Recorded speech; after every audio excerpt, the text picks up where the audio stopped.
ಓಂ ನಮಃ ಶಿವಾಯ. ಸ್ವಾಮಿ ಕುರಗಜ್ಜ. ನನ್ನೆಲ್ಲ ಪ್ರೀತಿ ವೀಕ್ಷಕರಿಗೆ ಶಿವಾಯಂ ಕನ್ನಡ ಆಧ್ಯಾತ್ಮಿಕ ಚಾನಲ್ಗೆ ಸ್ವಾಗತ. ₹1 ನಾಣ್ಯದಿಂದ ಈ ಒಂದು ಸಣ್ಣ ಕೆಲಸ ಮಾಡಿ ಸಾಕು. ನಿಮ್ಮ ಜೀವನದಲ್ಲಿ ಹಣ, ಆರೋಗ್ಯ ಸಂಬಂಧಿತ ಸಮಸ್ಯೆಗಳನ್ನು ದೂರ ಮಾಡಬಹುದು. ಅದ್ರ ಬಗ್ಗೆ ಹೇಳ್ತೇನೆ. ಅದಕ್ಕಿಂತ ಮುಂಚೆ ನನ್ನ ಚಾನಲನ್ನು ಇನ್ನೂ ಯಾರು ಸಬ್ಸ್ಕ್ರೈಬ್ ಮಾಡಲ್ಲ, ದಯವಿಟ್ಟು ಸಬ್ಸ್ಕ್ರೈಬ್ ಮಾಡೋದನ್ನು ಮರೆಯಬೇಡಿ. ಸಬ್ಸ್ಕ್ರಿಪ್ಷನ್ಸ್ ಫ್ರೀ ಆಗಿರುತ್ತೆ. ಲೈಕ್ ಮಾಡೋದನ್ನು, ಶೇರ್ ಮಾಡೋದನ್ನು ಆದಷ್ಟು ಮರೆಯಬೇಡಿ. ಹಾಗೆ ನಿಮ್ಮ ಏನೇ ವೈಯಕ್ತಿಕ ಸಮಸ್ಯೆ ಇದ್ದು ನನಗೆ ಮುಕ್ತವಾಗಿ ಕಮೆಂಟ್ ಬಾಕ್ಸಲ್ಲಿ ಡೀಟೇಲ್ ಆಗಿ ರಾಶಿ ನಕ್ಷತ್ರದೊಂದಿಗೆ ಬರೆದು ಕಳುಹಿಸಿ. ಒಂದು ವೇಳೆ ರಾಶಿ ನಕ್ಷತ್ರ ಗೊತ್ತಿಲ್ಲ ಅಂದರೆ ಪರವಾಗಿಲ್ಲ, ನಿಮ್ಮ ಜನ್ಮ ದಿನಾಂಕವನ್ನು ಅಲ್ಲೇ ಸೂಚಿಸಿ. ಖಂಡಿತವಾಗ್ಲೂ ಅದಕ್ಕೆ ಸೂಕ್ತ ಸುಲಭ ಪರಿಹಾರವನ್ನು ನಾನು ಅಲ್ಲೇ ಸೂಚಿಸ್ತೇನೆ.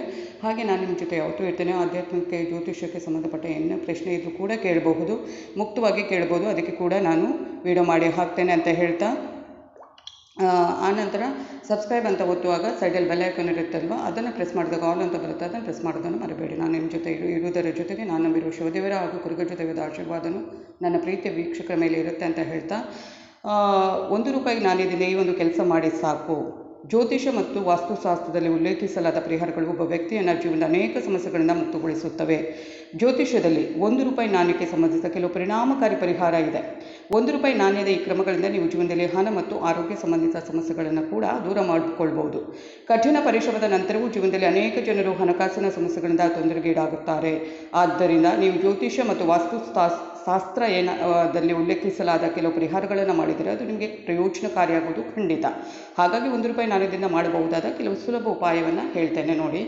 ಸಮಸ್ಯೆಗಳಿಂದ ಮುಕ್ತಿಗಾಗಿ ಏನು ಮಾಡಬೇಕು ಅಂದರೆ, ನಿಮ್ಮ ಜೀವನದಲ್ಲಿ ಏನಾದರೂ ತೊಂದರೆ ಇದ್ದರೆ ಒಂದು ಹಿಡಿ ಅಕ್ಕಿಯನ್ನು ತೆಗೆದುಕೊಂಡು ಅದರಲ್ಲಿ ₹1 ನಾಣ್ಯವನ್ನು ಹಾಕಿ. ಇದರ ನಂತರ ಅದನ್ನು ದೇವರ ಕೋಣೆಯಲ್ಲಿ ಇರಿಸಿ. ಈ ಪರಿಹಾರವನ್ನು ಮಾಡುವುದರಿಂದ ನೀವು ಜೀವನದ ಅನೇಕ ಸಮಸ್ಯೆಗಳನ್ನು ತೊಡೆದು ಹಾಕಬಹುದು. ಮಾಡುವಾಗ ತುಂಬ ನಂಬಿಕೆಯಿಂದ ಮಾಡಿ, ಪ್ರಾಮಾಣಿಕತೆಯಿಂದ ಮಾಡಿ, ನಿಷ್ಠೆಯಿಂದ ಮಾಡಿ, ಮತ್ತು ಆಗುತ್ತೆ ಅನ್ನೋ ಒಂದು ಭರವಸೆಯಿಂದ ಮಾಡಿ. ಸುಮ್ಮನೆ ಏನು ಮನಸ್ಸಿಲ್ಲದ ಮನಸ್ಸಿಗೆ ಮಾಡೋದಲ್ಲ, ಯಾವುದನ್ನೇ ಆಗಲಿ. ಹಾಗೆಯೇ ನೆಕ್ಸ್ಟ್ ನೋಡೋದಾದರೆ ಶುಕ್ರವಾರ ಹೀಗೆ ಮಾಡಿ. ಹಿಂದೂ ಧರ್ಮದಲ್ಲಿ ಶುಕ್ರವಾರವನ್ನು ಸಂಪತ್ತಿನ ದೇವತೆ ಲಕ್ಷ್ಮೀ ದೇವಿಗೆ ಆಗಿರುವಂಥದ್ದು. ಹಾಗಾಗಿ ಶುಕ್ರವಾರ ಲಕ್ಷ್ಮೀ ಮತ್ತು ಗಣೇಶ ದೇವರನ್ನು ಪೂಜಿಸಿ. ಇದರ ನಂತರ ಜೇಡಿ ಮಣ್ಣು ಅಥವಾ ಹಿತ್ತಾಳೆಯ ಕಲಶದಲ್ಲಿ ಕೇಸರಿಯೊಂದಿಗೆ ಸ್ವಸ್ತಿಕವನ್ನು ಬಿಡಿಸಿ. ಇದರ ನಂತರ ಕಲಶದಲ್ಲಿ ನೀರು ಮತ್ತು ₹1 ನಾಣ್ಯವನ್ನು ಹಾಕಿ. ಈ ಪರಿಹಾರವನ್ನು ಮಾಡುವುದರಿಂದ ನೀವು ಆರ್ಥಿಕ ಪರಿಸ್ಥಿತಿಯ ಪರಿಹಾರವನ್ನು ಕೂಡ ಕಂಡ್ಕೋಬಹುದು. ಅಂದರೆ ಏನಾದರೂ ಆರ್ಥಿಕ ಸಮಸ್ಯೆ ಇದ್ದರೆ ಅದು ಈ ಥರ ಮಾಡುವುದರಿಂದ ದೂರವಾಗುತ್ತೆ.